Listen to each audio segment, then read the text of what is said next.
you should only have to get wealthy once. And those that have made wealth before and then lost it probably understand this better than most. But for those that haven't made their wealth yet, you want to make sure that it's secure after you make it. And so what does that mean? How do you do that? That's what we're going to get into in this video. Let's say you start a business, you make an investment, you hit it big, you win the lottery. Any of those ways, you make a ton of money. For the majority of the people that are watching this video, you're likely going to have invested in crypto. Let's say you've got, $10,000, $50,000, $100,000 invested in the market. What should you be doing to prepare for that? And then how can you use that after the appreciation to make sure that it's maintained and you don't have to get lucky or lose it all and then make it back again? So one, and I've talked about this many times, putting the assets into an LLC or trust previous to the price appreciation can prove as a very effective tool to mitigating those risks for tax implications and liability or your exposure to lose those assets post-liquidity event. Once that's done, you kind of sit and wait. You might have exit strategy where, you have decided what you're going to do with these assets post-liquidity event to improve your lifestyle, increase your cash flow. And the other day when I was on with Quincy Jones, we talked about what is financially free. To me, personally, that means that you're making twice your monthly expenses from passive income.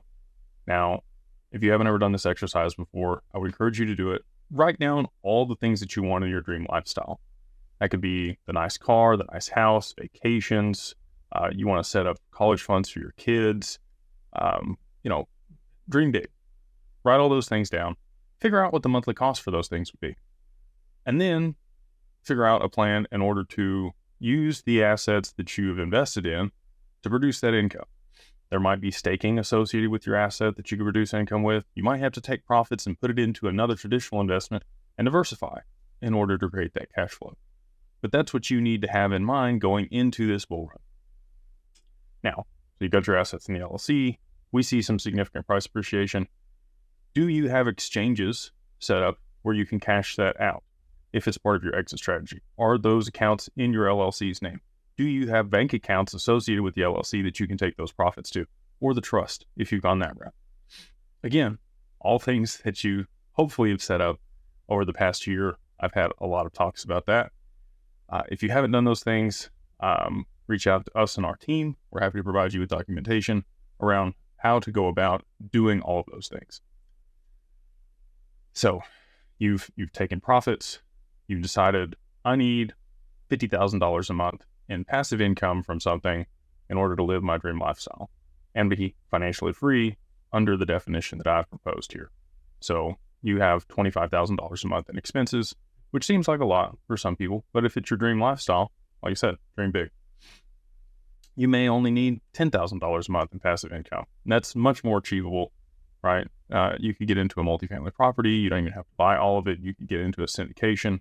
We offer these types of deals in the mastermind group, the On Broke Mastermind. That's something that you're interested in.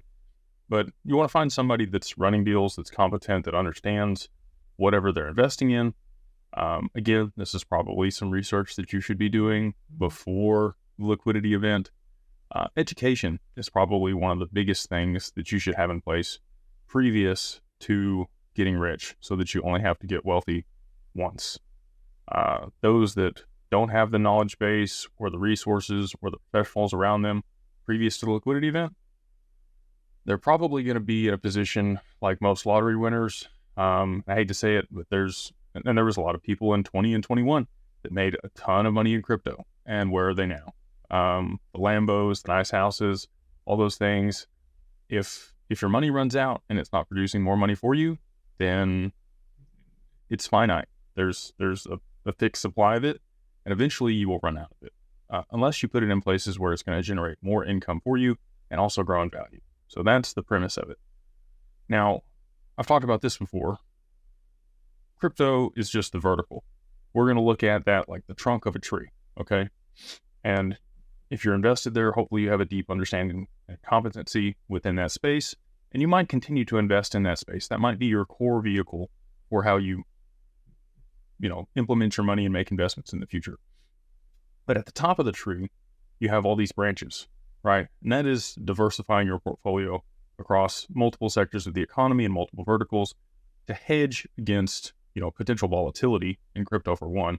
I mean, there's a gentleman that I met not too long ago that took profits out of Solana, and he's bought condos with those profits. Well, now he has stable income from those condos. Obviously, he had to deal with tax implications. He's in a jurisdiction that's pretty favorable for, Dubai. But aside from that, that's monthly income for him. He used the vertical that he knew about, digital assets, Solana. He thought that would do really well in this next bull run. He's had, pretty good success with that since the bottom with FTX last year. I think he's, de-risked almost his entire position there and now put that into real estate, which is a stable cash flow asset that'll appreciate, not anywhere near as much as crypto, but it's much more stable, right? So he's hedged himself against his other investments that are still in crypto. That's what you're going to be doing with the branches of this tree. Kevin O'Leary talks about his rules for diversification, which I really like. He won't put any more than 5% of his portfolio in one single investment, and he won't invest more than 20% of his entire net worth in one vertical or one sector of the economy. So I know at one point he had like 14% of his net worth allocated to digital assets, FTX. He was in a bunch of funds, and he also had exposure directly to some digital assets. Once you make 20, 50, $100 million, you might look to form a family office, which is what we specialize in at Digital Ascension Group.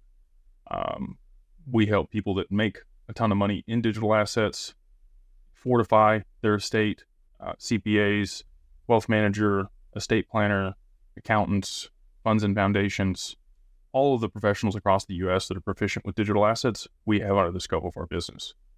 So that's what we help people do. And then we provide other traditional investments aside from crypto that allow you to diversify your portfolio and hedge against the volatility in this space.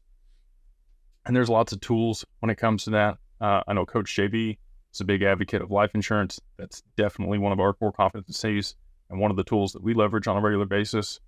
Obviously, you got, stocks and equities, private equity, bonds, annuities, real estate. The list goes on and on.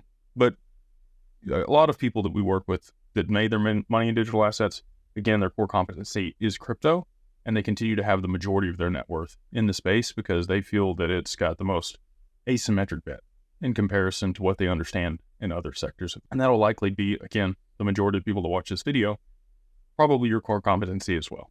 3 things. 1, make sure that you're positioned prior to the liquidity with education and the resources, the professionals around you that are going to be able to help you, and you've got your assets positioned in a trust or an LLC previous to the liquidity event so that you can mitigate taxes and de-risk the liability that you might have associated with somebody trying to sue you. And really, if you've done those things, you're going to be really well positioned to only have to get wealthy once. So with the impending bull run and the launch of the ETFs, I felt that this was an appropriate time to make this video. Hopefully it's been helpful for you. If you do need help with any of this stuff, join the mastermind. This is something that we talk about there quite often. mastermind.beyondbroke.com. Look forward to seeing you there.